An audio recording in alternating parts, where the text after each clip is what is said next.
Assalamualaikum warahmatullahi wabarakatuh. Semoga saudara selalu dalam keadaan sehat dimanapun saudara berada. Nah, hari ini saya akan memberikan asistensi untuk topik osmoregulator. Nah, tujuan praktikum hari ini adalah mendeskripsikan mekanisme adaptasi suatu organisme pada lingkungan hipoosmotik dan juga lingkungan hiperosmotik. Kompetensi atau learning outcome yang kami harapkan setelah nanti saudara mengikuti praktikum topik hari ini, saudara mampu mendeskripsikan bagaimana mekanisme adaptasi suatu organisme pada lingkungan hipoosmotik dan hiperosmotik. Nah, untuk nanti yang akan diamati adalah ketika organisme itu dimasukkan ke dalam lingkungan yang berbeda, yaitu lingkungan hiperosmotik. Nah, sekarang sebelum masuk ke alat dan bahan, kita akan bahas dulu terkait dengan dasar teori. Ya, jadi saudara kenal dengan istilah osmosis. Pada praktikum biologi dasar 1, saudara juga sudah belajar terkait ini di topik homeostasis. Ya, jadi osmosis ini adalah pergerakan air atau perpindahan air, di mana air di sini adalah molekul solvent atau molekul pelarut, dari konsentrasi yang lebih rendah ke konsentrasi yang lebih tinggi melewati suatu membran yang selective permeable atau semi permeable. Nah, jadi osmosis bisa terjadi karena dua larutan ini memiliki tekanan osmotik yang berbeda, ya, atau osmolaritasnya berbeda. Berapa konsentrasi zat terlarut yang ada di dalam larutan itu berbeda satu sama lain, sehingga ada perpindahan air. Nah, kita kenal istilah berikutnya isoosmotik. Jadi isoosmotik adalah keadaan di mana ada dua larutan yang dipisahkan oleh suatu membran semi-permeable dengan tekanan osmotik atau osmolaritas yang sama. Jadi pada keadaan isoosmotik, dua larutan ini tidak ada perpindahan air sama sekali, ya, karena tekanan osmotiknya sama. Kalau dua larutan ini memiliki tekanan osmotik yang berbeda, ya, kita kenal istilah hiperosmotik dan hipoosmotik. Jadi hiperosmotik ini adalah larutan yang memiliki konsentrasi zat terlarut yang lebih tinggi pada kondisi dua larutan yang berbeda osmolaritasnya. Sedangkan yang hipoosmotik adalah larutan yang memiliki konsentrasi zat terlarut yang lebih rendah pada keadaan dua larutan yang berbeda osmolaritasnya.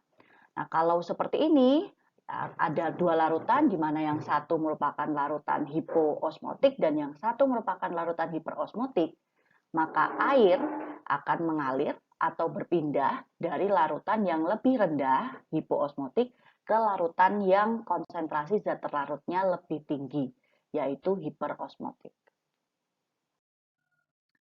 Nah, proses homeostasis itu merupakan salah satu mekanisme osmoregulasi. Osmoregulasi adalah mekanisme homeostasis yang dikembangkan oleh sel atau organisme untuk mengontrol konsentrasi cairan dan menyeimbangkan perolehan serta pengeluaran cairan tubuh. Ya, jadi proses ini terjadi karena adanya perbedaan cairan tubuh yang ada di dalam sel dengan yang ada di lingkungan sekitar. Nah, misalkan saja ketika suatu sel itu dimasukkan ke dalam lingkungan yang hiperosmotik misalnya, ya, lingkungan hiperosmotik, maka sel itu akan kehilangan banyak air dan zat terlarut yang ada di dalamnya. Ya, karena ada perpindahan sehingga sel itu mengkerut dan mati. Namun ketika sel itu juga kelebihan air, sel itu juga akan bisa meletus dan berakibat fatal juga. Sehingga osmoregulasi itu dibutuhkan untuk menyeimbangkan antara yang ada di dalam sel dengan yang berada di lingkungan luar sel. Selain itu, osmoregulasi juga berfungsi sebagai sarana untuk membuang zat-zat atau mengekskresikan zat-zat yang tidak diperlukan lagi oleh sel atau organisme. Pada manusia, ya, kehilangan air bisa terjadi melalui proses urinasi dengan organ utama yaitu ginjal, kemudian defikasi, kemudian juga melakukan evaporasi, ya, melalui penguapan keringat, dan juga mengeluarkan zat sisa dari proses pernafasan. Jadi ini yang dilakukan oleh manusia untuk menyeimbangkan, ya, atau melakukan proses osmoregulasi. Nah, nanti berbeda lagi dengan hewan akuatik. Pada hewan akuatik, proses evaporasi itu menjadi tidak penting karena hewan akuatik memang hidup di lingkungan yang berair, ya, yang lingkungan air itu. Nah, sehingga yang menjadi lebih penting adalah bagaimana hewan akuatik ini bisa menyeimbangkan kehilangan dan perolehan osmotik air.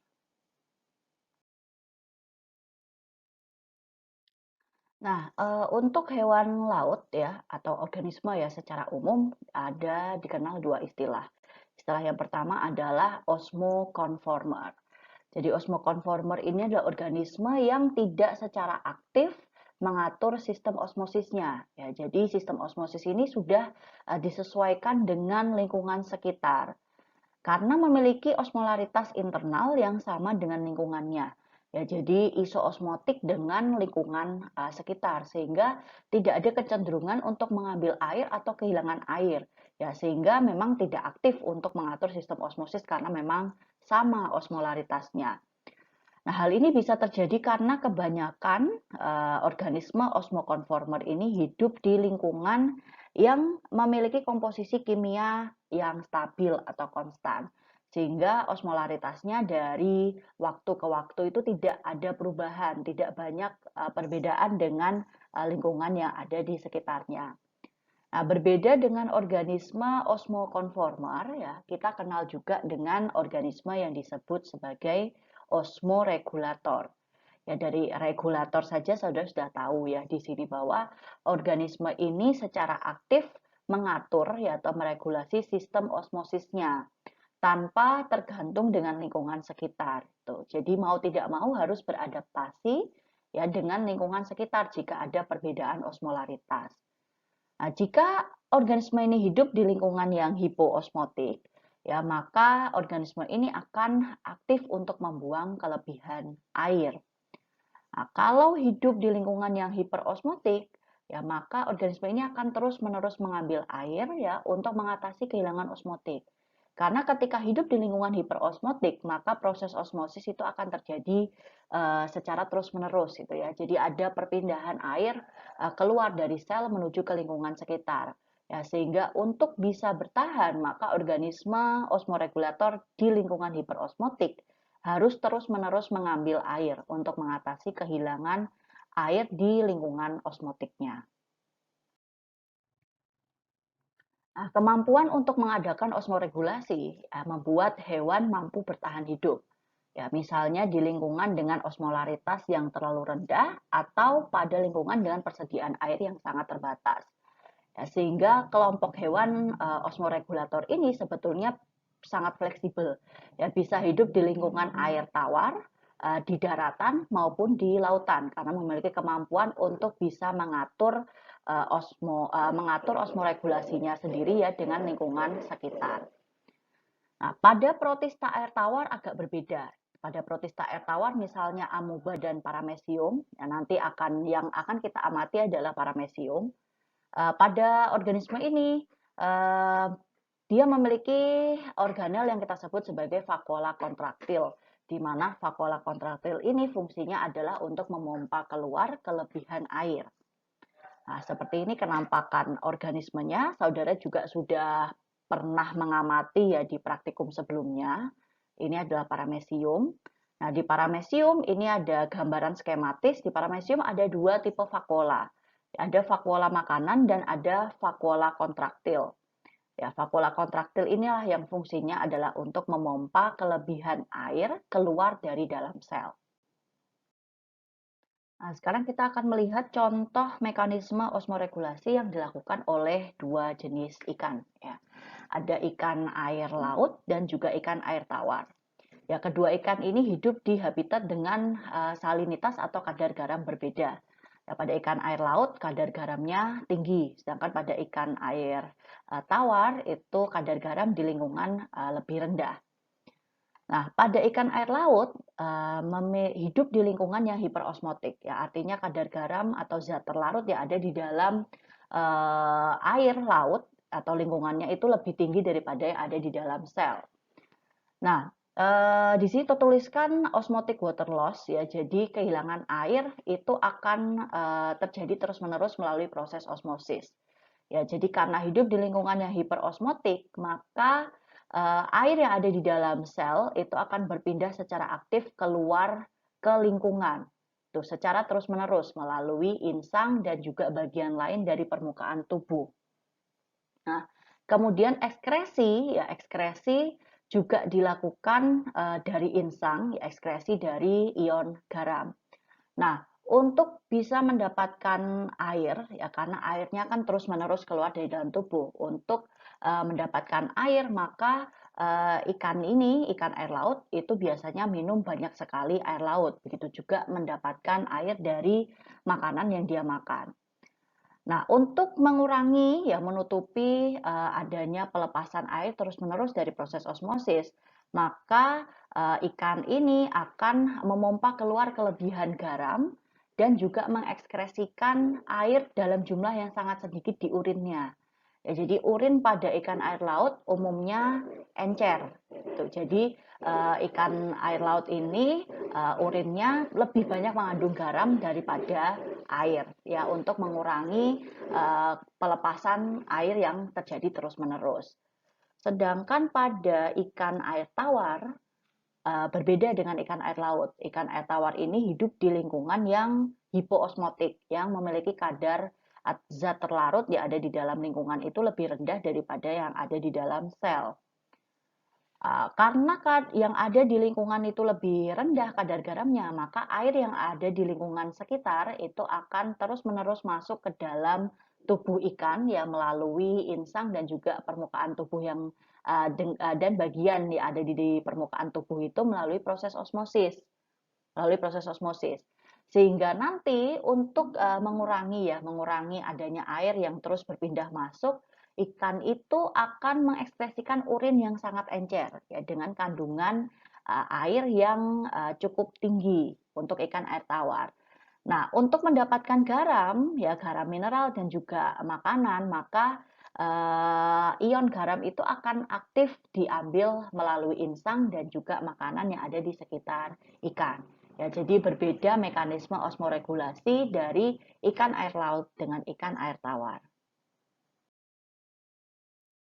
Nah, sebagian besar osmokonformer ya maupun osmoregulator itu tidak dapat mentolerir perubahan yang sangat besar dalam osmolaritas eksternalnya. Nah, hewan-hewan seperti ini kita sebut sebagai hewan stenohalin.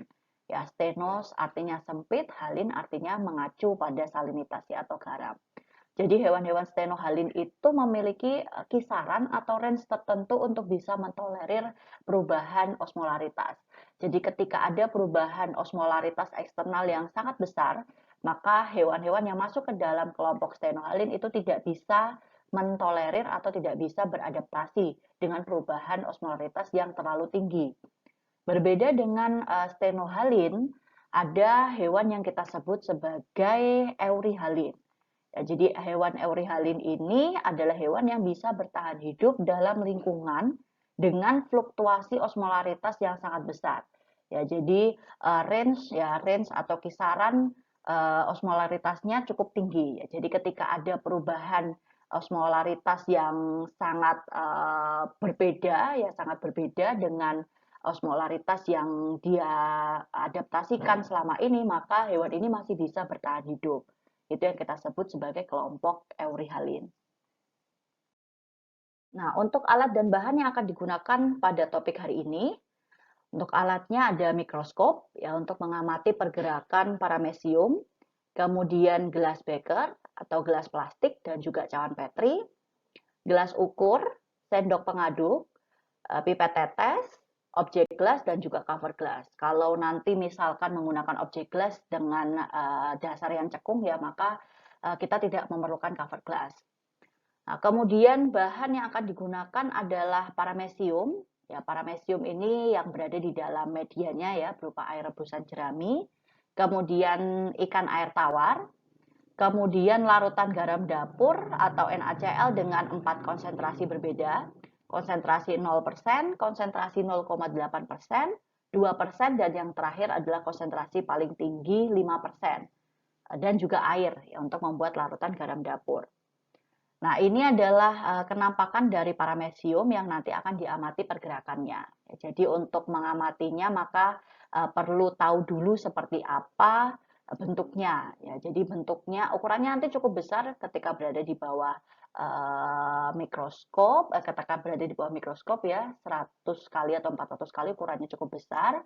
Bentuknya lonjong seperti ini, seperti sandal. Nah, jadi nanti kita akan lihat bagaimana pergerakannya setelah dimasukkan ke dalam larutan garam. Sedangkan ikan air tawar yang akan digunakan adalah ikan air tawar ikan mas. Nah, untuk praktikum osmoregulasi ya, kita akan melakukan 2 percobaan.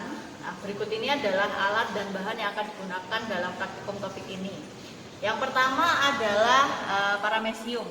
Ya, parameciumnya ada di dalam kultur ya, ini di rendaman air jerami. Kemudian kita akan menggunakan organisme yang kedua adalah ikan air tawar. Kemudian bahan yang lain adalah untuk osmoregulasi ini adalah larutan air garam ya. Jadi ada yang NaCl 0%, kemudian NaCl 0,8%, kemudian larutan NaCl 2% dan yang terakhir adalah 5%. Kemudian alat lain yang digunakan tentu ada pipet ya untuk masing-masing larutan agar tidak bercampur. Jadi masing-masing memiliki satu pipet yang akan digunakan untuk mengambil larutan. Kemudian objek gelas cekung ya. Jadi di sini saudara bisa lihat ada bagian yang cekung ya, lebih cekung karena nanti akan memudahkan kita untuk mengamati pergerakannya paramecium. Kalau hanya datar itu akan sulit nanti dia bergerak. Kemudian wadah, ini wadah yang digunakan nanti untuk mencampur paramecium ya dengan larutan garam. Jadi nanti akan campurkan dulu di sini baru kemudian diambil. Dan yang pasti adalah mikroskop ya, nanti untuk mengamati bagaimana pergerakan parameciumnya. Nah, untuk cara kerja ya kan ada 2 ya yang nanti akan dilakukan. Yang pertama adalah percobaan dengan menggunakan paramecium SP. Nah, jadi nanti siapkan paramecium SP ya, yang sudah ditumbuhkan pada air rebusan jerami sebagai media pertumbuhannya. Kemudian buat larutan garam dapur ya dengan konsentrasi yang sudah ditentukan 0, 0,8%, 2%, dan 5%. Nah, kemudian nanti disiapkan wadah, kemudian dimasukkan 10 tetes masing-masing larutan garam dapur ke dalam wadah yang telah disediakan. Kemudian dimasukkan juga biakan paramecium sebanyak 10 tetes. Ya, sama-sama ya 10 tetes larutan garam, maka parameciumnya juga 10 tetes ke dalam masing-masing larutan. Kemudian diinkubasi ya, di dalam suhu ruangan, ditunggu dulu selama 10 menit. Kemudian masukkan 1-2 tetes biakan ke dalam objek gelas dan lakukan pengamatan menggunakan mikroskop dengan perbesaran 100 kali. Ya, kalau saudara mau lihat bagaimana bentuknya ya boleh diamati dalam perbesaran 400 kali.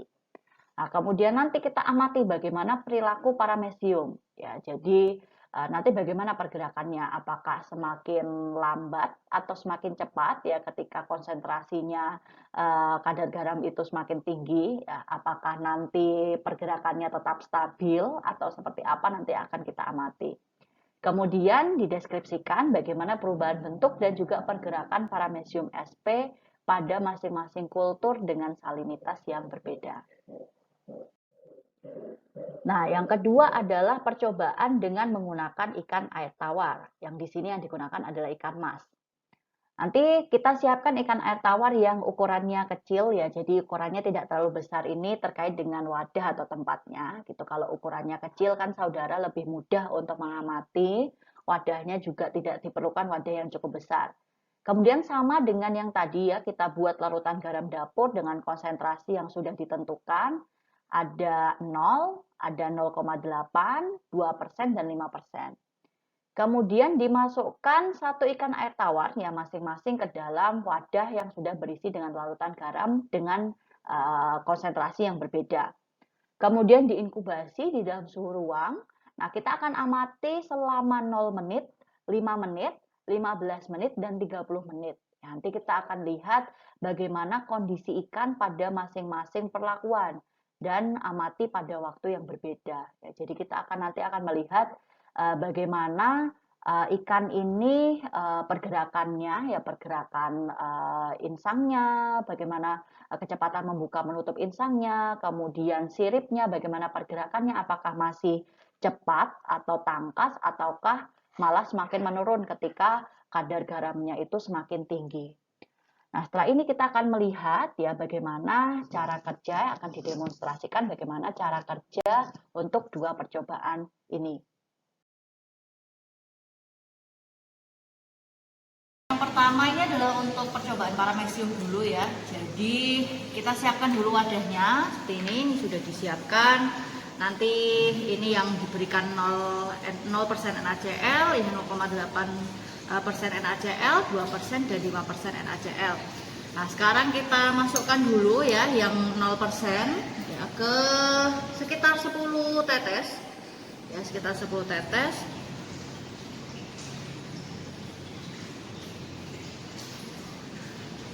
Nah, kemudian yang 0,8 ya.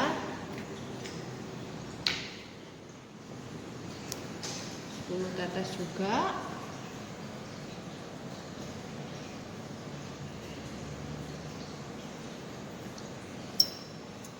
Kemudian yang 2%.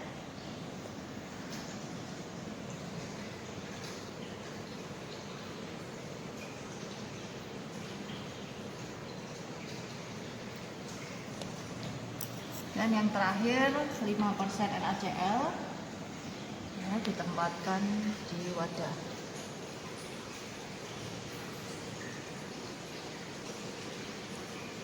Oke. Nah, kemudian ya masing-masing dari larutan ini akan kita berikan biakan ya paramecium. Nah, tentu sebelumnya harus diaduk dulu agar homogen. Kemudian sama karena tadi diberikan 10 tetes, maka kita berikan juga parameciumnya adalah 10 tetes.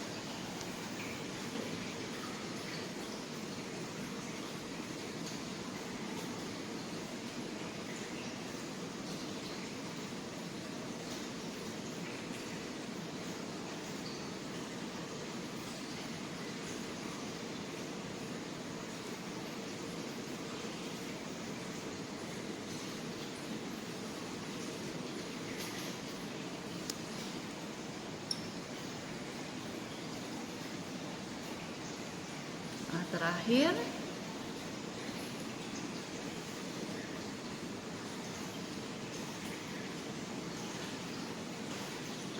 oke.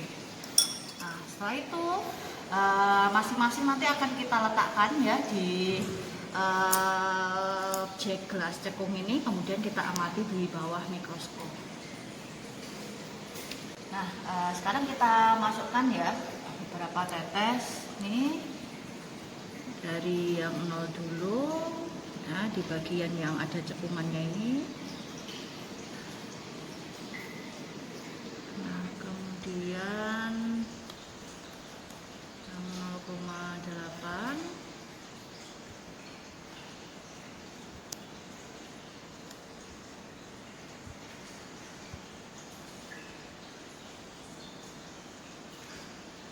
Dan yang terakhir yang 5%.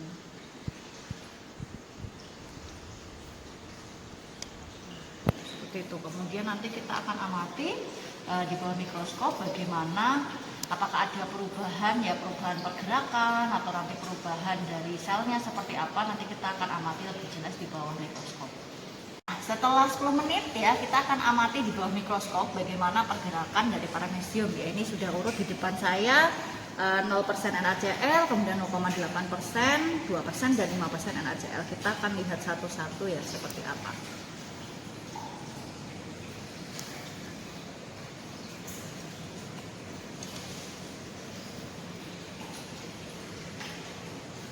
Nah, ini sudah fokus, ini sudah terlihat. Nah, ada parameciumnya.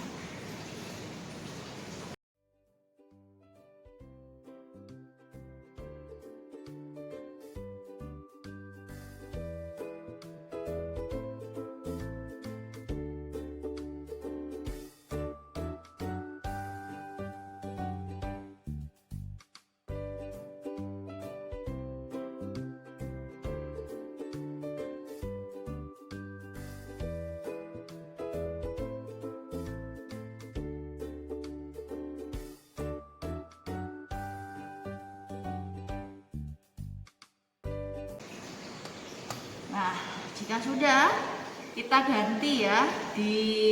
Kita akan lihat yang 0,8% seperti apa pergerakan parameciumnya. Kita lihat lagi di bawah mikroskop.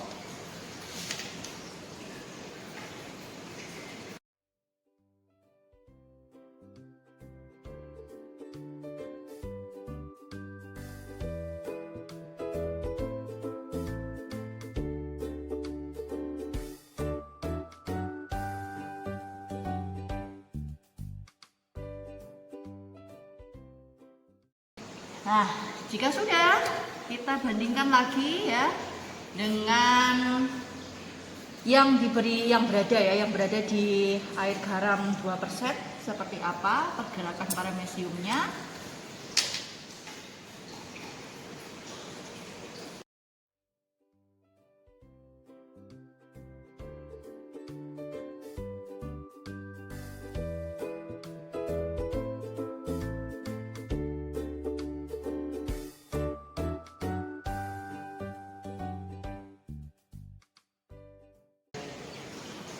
Nah, yang terakhir kita akan amati yang berada di air garam 5%.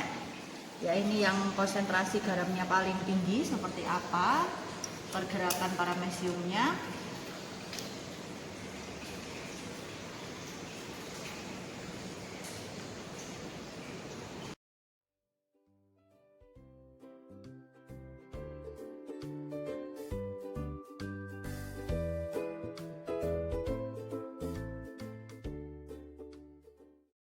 Untuk percobaan yang kedua ya kita akan gunakan ikan ya, kalau tadi menggunakan organisme uniseluler paramecium. Nah, untuk yang kedua ini kita akan gunakan ikan air tawar ya. Jadi mungkin pasti akan ada proses adaptasi karena nanti akan dimasukkan ke dalam larutan garam yang jelas-jelas akan berbeda konsentrasinya dengan cairan yang ada di dalam tubuhnya. Jadi sekarang kita pindahkan masing-masing dari ikan mas ini ke setiap glass beaker yang berisi air garam dengan berbagai konsentrasi ya. Nah, ini yang dimasukkan ke dalam NaCl 0%, kemudian ini dimasukkan ke 0,8% ya NaCl, kemudian yang ketiga adalah 2%. Dan yang terakhir ini yang konsentrasi garamnya paling tinggi ya, sekitar yaitu 5%. Ya. Nah, setelah ini kita akan melihat ya setiap 0 menit, kemudian 5 menit, 15 menit dan terakhir 30 menit seperti apa. Kita akan mengamati bagaimana pergerakannya ya, apakah semakin cepat atau menjadi semakin lambat. Nanti kita akan tahu setelah 5, 15 dan 30 menit lagi.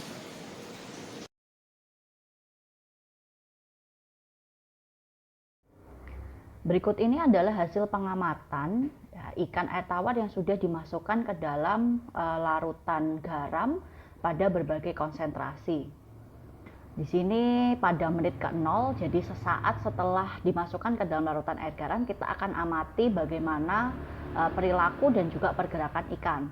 Nah, nanti yang harus saudara amati adalah bagaimana ikan itu bergerak ya, apakah refleksnya masih bagus, kemudian bagaimana pergerakan siripnya, apakah aktif atau tidak, kemudian pergerakan dari insang, membuka mulutnya, membuka dan menutup mulut itu juga bisa saudara amati. Kemudian apakah kondisinya tenang ataukah gelisah, yaitu juga bisa diamati sebagai salah satu indikator untuk melihat bagaimana ikan ini beradaptasi di lingkungan air yang berbeda osmotiknya.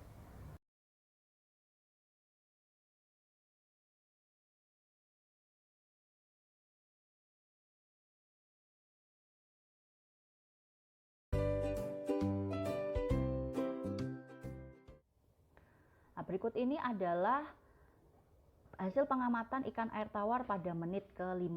Silakan saudara amati bagaimana kondisi dan juga pergerakan ikan air tawar pada larutan dengan berbagai konsentrasi salinitas yang berbeda.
Berikut ini adalah hasil pengamatan ikan air tawar pada menit ke-15.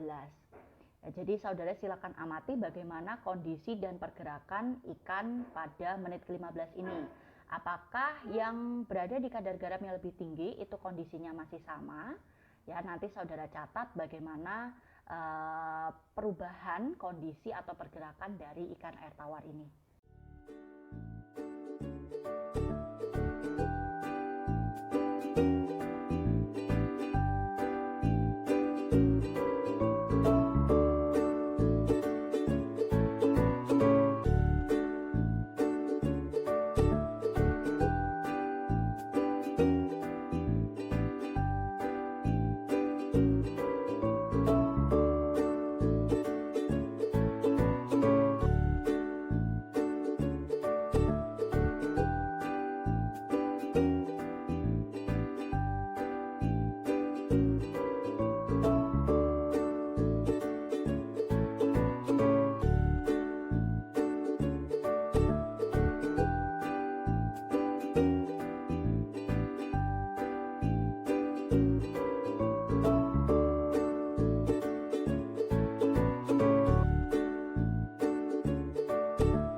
Berikut ini adalah hasil pengamatan ikan pada menit ke-30. Ya, ini adalah hasil pengamatan yang terakhir.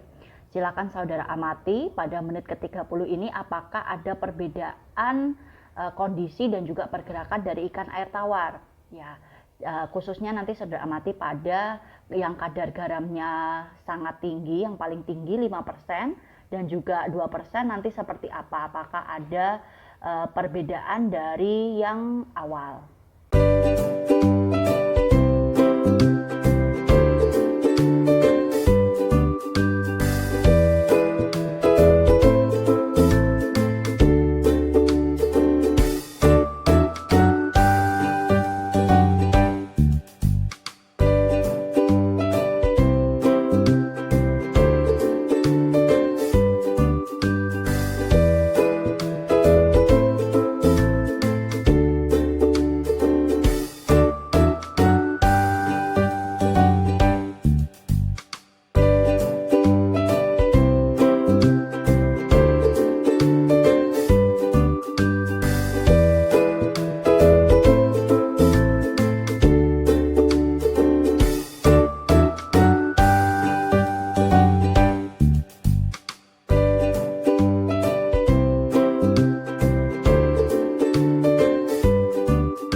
Pada video sebelumnya ya saudara sudah mengamati sendiri ya bagaimana perilaku paramecium ya pergerakannya dan juga perilaku dan pergerakan ikan. Nah, dari hasil pengamatan saudara, silakan saudara deskripsikan pada tabel berikut. Ya, tabel yang pertama adalah hasil pengamatan paramecium SP pada berbagai konsentrasi larutan garam. Nah, di sini waktu pengamatannya tunggal ya 10 menit dengan konsentrasi larutan garam 4 variasi 0, 0,8, 2, dan 5. Nah, silakan deskripsikan ya dengan memberikan keterangan bergerak atau tidak bergerak. Kalau tidak bergerak pada konsentrasi misalkan 2% itu ternyata tidak bergerak, maka saudara berikan simbol minus di sini. Tapi kalau bergerak dengan aktif, saudara berikan simbol plus. Ya, jadi karena tadi saudara sudah mengamati bagaimana pergerakannya di video sebelumnya. Begitu juga dengan yang saudara amati pada ikan air tawar. Itu silakan saudara deskripsikan pada tabel 2 ya dengan waktu pengamatan 0 menit, 5 menit, 15 menit dan 30 menit. Nanti saudara tuliskan di sini ya, kalau bergerak cepat maka berikan keterangan plus 3 kali. Ya, kalau mulai saudara lihat mulai melambat, maka berikan keterangan plus 2 kali, kemudian sangat lambat plus, dan kalau mati atau tidak ada pergerakan, maka saudara berikan keterangan minus. Nah, selain itu, saudara juga di video sebelumnya ya, saudara diharapkan juga mengamati bagaimana kondisi ya, apakah gelisah atau tenang, kemudian bagaimana pergerakan atau pergerakan sirip, ya, apakah refleksnya masih bagus, atau bagaimana kecepatan membuka dan menutup dari insang itu seperti apa, silakan saudara amati ya.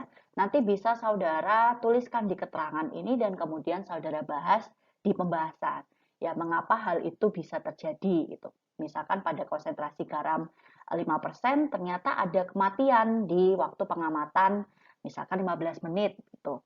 Nah, itu nanti saudara silakan tuliskan ya, dibahas di pembahasan mengapa hal itu bisa terjadi. Nah, selain pembahasan, saudara ada 4 pertanyaan dalam diskusi yang harus dijawab. Yang pertama adalah apa yang dimaksud dengan osmoregulasi? Ya, silakan saudara jelaskan dengan bahasa saudara sendiri. Kemudian kegiatan apa saja yang termasuk osmoregulasi pada hewan?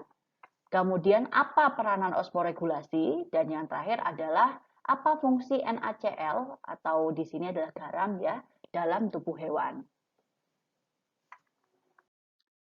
Sekian untuk asistensi topik osmoregulasi hari ini. Kita bertemu lagi di asistensi berikutnya. Terima kasih atas perhatian saudara. Selamat belajar. Wassalamualaikum warahmatullahi wabarakatuh.